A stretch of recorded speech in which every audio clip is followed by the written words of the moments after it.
You, John Fitzgerald Kennedy, do solemnly swear. I, John Fitzgerald Kennedy, do solemnly swear. That you will faithfully execute the office of President of the United States. That I will faithfully execute the office of President of the United States. And will, to the best of your ability. And will, to the best of my ability. Preserve, protect, and defend the Constitution of the United States. Preserve, protect, and defend the Constitution of the United States. So help you God. So help me God.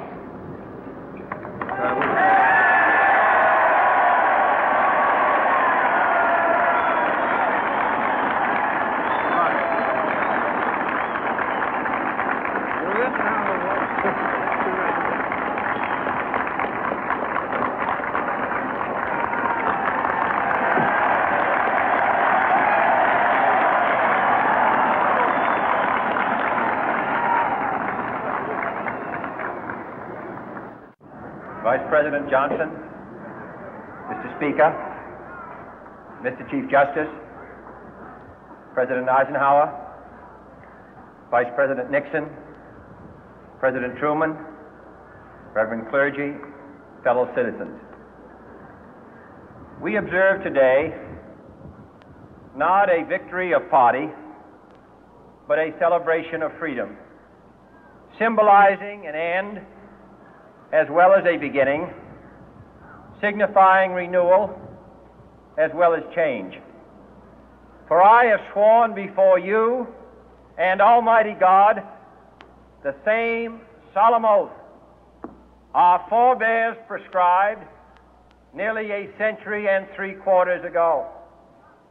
The world is very different now, for man holds in his mortal hands the power to abolish all forms of human poverty and all forms of human life. And yet the same revolutionary beliefs for which our forebears fought are still at issue around the globe. The belief that the rights of man come not from the generosity of the state, but from the hand of God. We dare not forget today that we are the heirs of that first revolution. Let the word go forth from this time and place to friend and foe alike that the torch has been passed to a new generation of Americans born in this century, tempered by war, disciplined by a hard and bitter peace, proud of our ancient heritage, and unwilling to witness or permit the slow undoing of those human rights to which this nation has always been committed and to which we are committed today at home and around the world.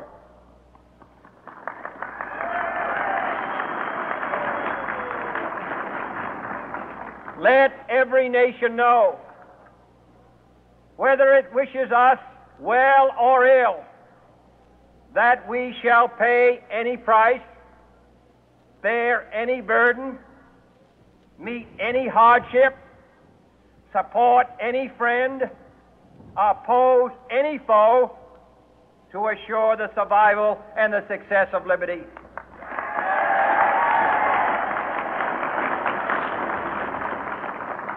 This much we pledge and more. To those old allies whose cultural and spiritual origins we share, we pledge the loyalty of faithful friends.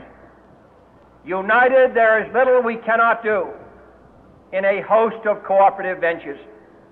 Divided, there is little we can do, for we dare not meet a powerful challenge at odds and split asunder. To those new states whom we welcome to the ranks of the free, we pledge our word that one form of colonial control shall not have passed away merely to be replaced by a far more iron tyranny. We shall not always expect to find them supporting our view, but we shall always hope to find them strongly supporting their own freedom, and to remember that in the past, those who foolishly sought power by riding the back of the tiger ended up inside.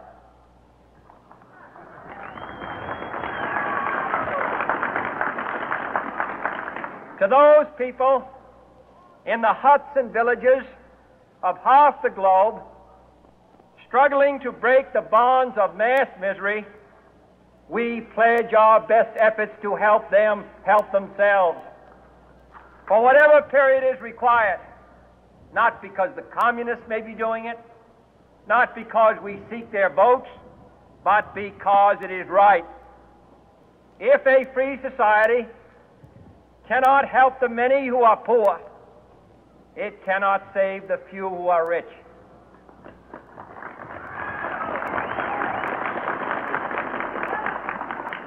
To our sister republics south of our border, we offer a special pledge to convert our good words into good deeds, in a new alliance for progress, to assist free men and free governments in casting off the chains of poverty. But this peaceful revolution of hope cannot become the prey of hostile powers.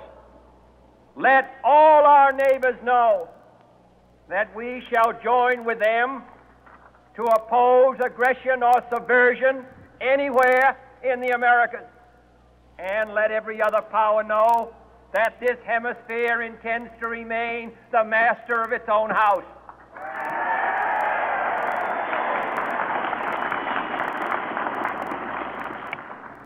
To that World Assembly of Sovereign States, the United Nations, our last best hope, in an age where the instruments of war have far outpaced the instruments of peace, we renew our pledge of support to prevent it from becoming merely a forum for invective, to strengthen its shield of the new and the weak, and to enlarge the area in which its writ may run. Finally, to those nations who would make themselves our adversary, we offer not a pledge, but a request that both sides begin anew the quest for peace. Before the dark powers of destruction, unleashed by science, engulf all humanity in planned or accidental self-destruction, we dare not tempt them with weakness, for only when our arms are sufficient beyond doubt can we be certain beyond doubt that they will never be employed. But neither can two great and powerful groups of nations take comfort from our present course, both sides overburdened by the cost of modern weapons, both rightly alarmed by the steady spread of the deadly atom, yet both racing to alter that uncertain balance of terror that stays the hand of mankind's final war.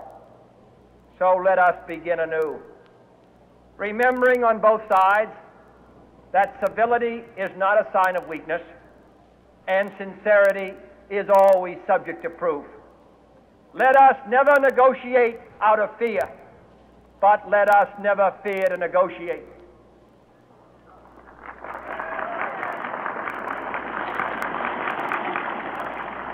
Let both sides explore what problems unite us, instead of belaboring those problems which divide us. Let both sides, for the first time, formulate serious and precise proposals for the inspection and control of arms, and bring the absolute power to destroy other nations under the absolute control of all nations.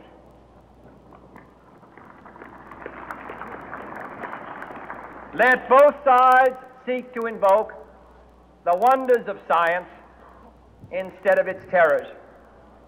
Together, let us explore the stars, conquer the deserts, eradicate disease, tap the ocean depth, and encourage the arts and commerce.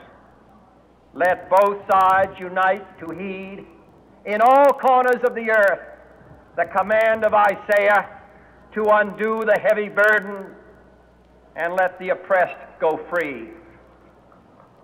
And if a beachhead of cooperation may push back the jungle of suspicion, let both sides join in creating a new endeavor, not a new balance of power, but a new world of law, where the strong are just and the weak secure and the peace preserved. All this will not be finished in the first 100 days, nor will it be finished in the first 1,000 days, nor in the life of this administration, nor even perhaps in our lifetime on this planet. But let us begin.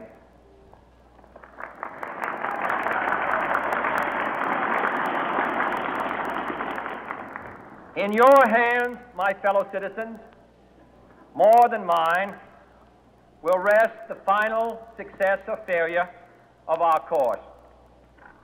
Since this country was founded, each generation of Americans has been summoned to give testimony to its national loyalty.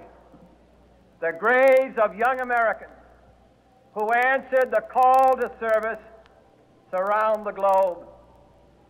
Now the trumpet summons us again, not as a call to bear arms, though arms we need, not as a call to battle, though in battle we are, but a call to bear the burden of a long twilight struggle, year in and year out, rejoicing in hope, patient in tribulation, a struggle against the common enemies of man, tyranny, poverty, disease, and war itself. Can we forge against these enemies a grand and global alliance, north and south, east and west, that can assure a more fruitful life for all mankind? Will you join in that historic effort?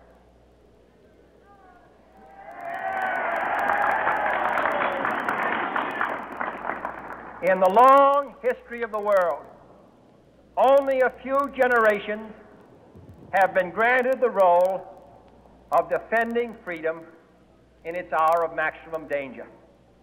I do not shrink from this responsibility. I welcome it.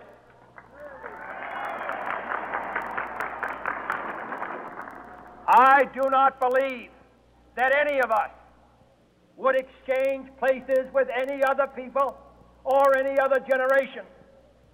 The energy, the faith, the devotion which we bring to this endeavor will light our country and all who serve it. And the glow from that fire can truly light the world. And so, my fellow Americans, ask not what your country can do for you, ask what you can do for your country.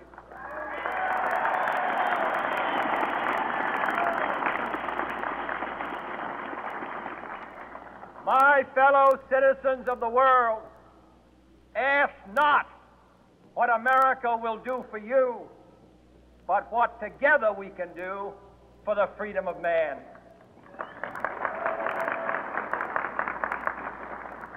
Finally, whether you are citizens of America or citizens of the world, ask of us here the same high standards of strength and sacrifice which we ask of you.